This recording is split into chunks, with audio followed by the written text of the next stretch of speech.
नमस्कार, मैं रत्न सेन भारती। आज हम बात करेंगे 29 दिसंबर के मौसम के बारे में। मौसम में लगातार बदलाव देखने को मिल रहा है। मौसम विभाग की माने तो आने वाले दिनों में 2 से 3 दिनों तक न्यूनतम तापमान में बढ़ोतरी के बाद एक बार फिर से सर्दी का प्रकोप जो है बढ़ने लगा है। राजधानी पटना समेत राज्य के 8 शहरों के न्यूनतम तापमान में गिरावट से इन दिनों शहरों में सर्दी के असर साफ तौर पर दिखने लगे हैं। ऐसे में अब सुबह और शाम में तापमान में कमी दिखने लगी है। मौसम विभाग की तरफ से जारी अपडेट के अनुसार उत्तराखंड में हो रही बर्फबारी का असर राजधानी पटना समेत प्रदेश के अलग अलग हिस्सों में दिखाई दे रहा है, जिसके कारण तापमान में लगातार गिरावट हो रही है। मौसम के जानकारों की माने तो प्रदेश के न्यूनतम तापमान में 2 से 4 डिग्री तक की गिरावट दर्ज की गई है। प्रदेश में इन दिनों पछुआ हवा का प्रवाह बना हुआ है। विभाग की माने तो आने वाले दिनों में प्रदेश के कुछ हिस्सों में शीतलहर जैसी स्थिति रहने वाली है। राजधानी पटना सहित प्रदेश के कई जिलों में लगातार तापमान में गिरावट देखी जा रही है। मौसम विभाग ने इसको लेकर चेतावनी भी जारी की थी। मौसम विभाग का कहना है कि उत्तराखंड में हो रही बर्फबारी के चलते प्रदेश के कई जिलों में दिन और रात के तापमान में 3 से 4 डिग्री तक की गिरावट देखी गई है।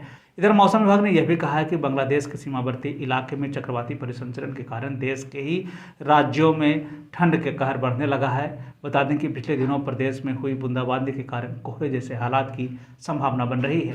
मौसम में हो रहे बदलाव को देखते हुए डॉक्टरों ने लोगों को ठंड में सतर्क रहने को कहा। खासकर इन दिनों बीपी और शुगर के मरीजों को भी सावधानी बरतने को कहा गया। इस दौरान सुबह शाम लोगों को गर्म कपड़े पहनकर बाहर निकलने की बात कही गई। विभाग की माने तो ग्रामीण इलाके के लोगों को इन दिनों सावधान रहने को कहा गया। साथ ही साथ डॉक्टरों ने यह कहा है कि इस ठंड के मौसम में जरूरत हो तो घर से बाहर निकले। हालांकि इस दौरान गुनगुने पानी का सेवन करने को भी कहा गया है। मौसम के बदलते हालात के बीच में आइए जान लेते हैं ठंड के तापमान का पूर्वानुमान।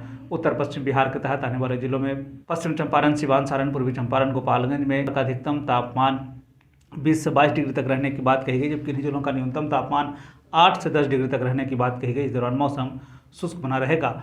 वहीं अगर हम उत्तर मध्य बिहार के तहत आने वाले जिलों की बात कर लें तो सीतामढ़ी, मधुबनी, मुजफ्फरपुर, दरभंगा, वैशाली, शिवहर, समस्तीपुर में का अधिकतम तापमान 22 से 24 डिग्री तक रहने की बात कही गई, जबकि इन्हीं जिलों का न्यूनतम तापमान 8 से 10 डिग्री तक रहने की बात कही गई। इस दौरान मौसम शुष्क बना रहेगा।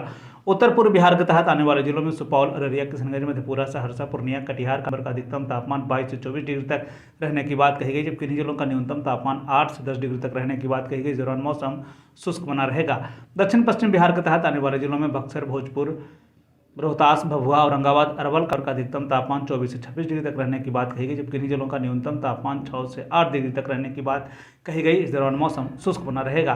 दक्षिण मध्य बिहार के तहत आने वाले जिलों में पटना, गया, नालंदा, शेखपुरा, नवादा, बेगूसराय, लखीसराय, जहानाबाद का अधिकतम तापमान 22 से 24 डिग्री तक रहने की बात कही गई, जबकि इन जिलों का न्यूनतम तापमान 6 से 8 डिग्री तक रहने की बात कही गई। इस दौरान मौसम शुष्क बना रहेगा। दक्षिण पूर्व बिहार के तहत आने वाले जिलों में भागलपुर, बांका, जमुई, मुंगेर, खगड़िया का अधिकतम तापमान 22 से 24 डिग्री तक रहने की बात कही गई, जबकि इन जिलों का न्यूनतम तापमान 8 से 10 डिग्री तक रहने की बात कही गई। इस दौरान मौसम शुष्क बना रहेगा।